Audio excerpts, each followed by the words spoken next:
Hello, hello! Welcome to Ali Kitchen!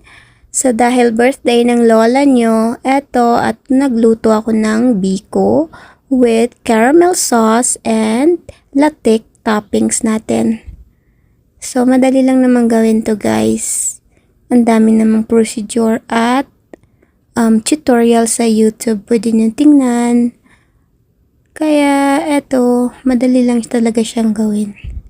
Kaso, yun lang, trabahoso din siya kasi kailangan mo talagang halu-haluin hanggang sa maging magkadikit-dikit talaga lahat ng kanin at yung asukal.